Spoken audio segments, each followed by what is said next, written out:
YouTube take ज्ञान channel तरफ आपको नमस्कार सहित स्वागत जन आजिकर भिडियो आरंभ करवा।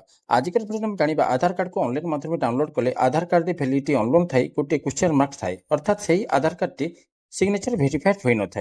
एमती आधार कार्ड को अनेक गुडी ऑफिस अच्छी जो मैंने ग्रहण कर जद्वारा लोक मैंने हैरान होता। जदि आपंकर आधार कार्ड टी एमती अच्छी ताले आपण पाखरे ऑनलाइन सेंटर को जाई पुणी थे आधार कार्ड को डाउनलोड कर सिग्नेचर भेरिफाए करनी जद्वारा आगक आसुवा असुविधार सम्मुखीन आपड़ बंचीजे।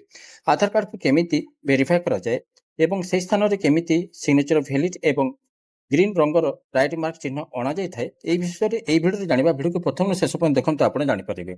जदि भिडियो भल लगे लाइक करदे सांग को शेयर करदे एमती प्रकार भिडियो जो जानाइबा चाहते सब्सक्राइब बटन क्लिक करने संगे संगे बेल आइकन को क्लिक करदे। ताले आसंतु भिडियो स्टार्ट करवा। जदि आप निजे आधार कार्ड को सिग्नेचर भेरिफाई करने चाहते ताले आप सर्वप्रथम आधार कार्ड को डाउनलोड करनी। आधार कार्ड को केमती डाउनलोड करा जाए जदि आप जानि पारु से वीडियोटी ये चैनल अपलोड करा जाए आपको देखी आपंकर आधार कार्ड को डाउनलोड करेंगे। आधार कार्ड को डाउनलोड कर सारा देखिए आधार कार्ड पीडीएफ फाइल थी पीडीएफ फाइल को एडिट करने गोटे पीडीएफ एडिटर डाउनलोड करने पड़ो से आप कौन करेंगे कौन से गोटे ब्राउजर ओपन करूँ। ब्राउजर ओपन कर सारा आप सर्च बार लिखुँ एडोब एक्रोबैट रीडर।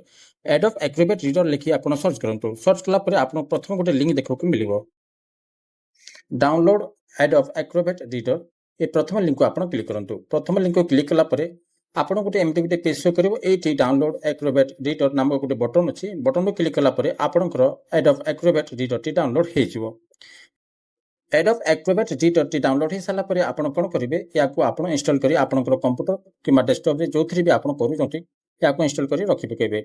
इंस्टॉल करी सारा परे देखिबे आधार कार्ड जो अच्छी आप जो डाउनलोड करूचंती आधार कार्ड निकट को जिवे सेठी आपन राइट क्लिक करिवे। राइट क्लिक कर सारा परे आपन ओपन विथ देखिए एडोब एक्रोबैट रीडर याडे शो करिवो एठी आपनको क्लिक करबा को पड़िबो। एडोब एक्रोबैट एठी क्लिक कला परे आपनको गोटे पॉपअप नोटिफिकेशन शो करिवो। आधार card T password protect हेतिबारु आपनको एपि popup notification show करूची। एठी आपनकर ना इंग्लिश रे लिखिबे कैपिटल अक्षर 4 अक्षर एवं आपण जो मसिया जन्म करिसंती से मसियाटी देबे एवं ओके बटन क्लिक कला परे आपनकर आधार कार्ड टी ओपन हे जिवो।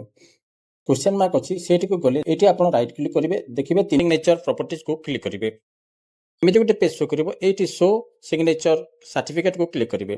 सर्टिफिकेट एमती गोटे पेज शो कर देखिए बहुत ऊपर जो ऑप्शन अच्छे ट्रस्ट को क्लिक कला आपको एमती गोटे पेज शो कर बहुत गुड ऑप्शन अच्छे तले देखो एड टू ट्रस्टेड सर्टिफिकेट या क्लिक करेंगे ओके को क्लिक करेंगे एमती गोटे पेज शो कर ये आपको ट्रस्टेड डॉक्यूमेंट को क्लिक कला तीन ऑप्शन अच्छे तीन ऑप्शन को सिलेक्ट करेंगे ओके को क्लिक करेंगे एमती गोटे पेज शो कर ये देखो वैलिडेट सिग्नेचर ये वैलिडेट सिग्नेचर क्लिक करूँ क्लोज को क्लिक करूँ। एमती देखो आपंकर जो आधार कार्ड क्वेश्चन मार्क था ग्रीन कलर रे राइट मार्क आसी जाइए अर्थात आपंकर आधार कार्ड सिग्नेचर भेरिफाई हो जाइए। एमती हिसाब से आप आधार कार्ड को सिग्नेचर भेरिफाई करेंगे। ताले बंधु आज ये परवर्ती वीडियो पुणी आप देखा।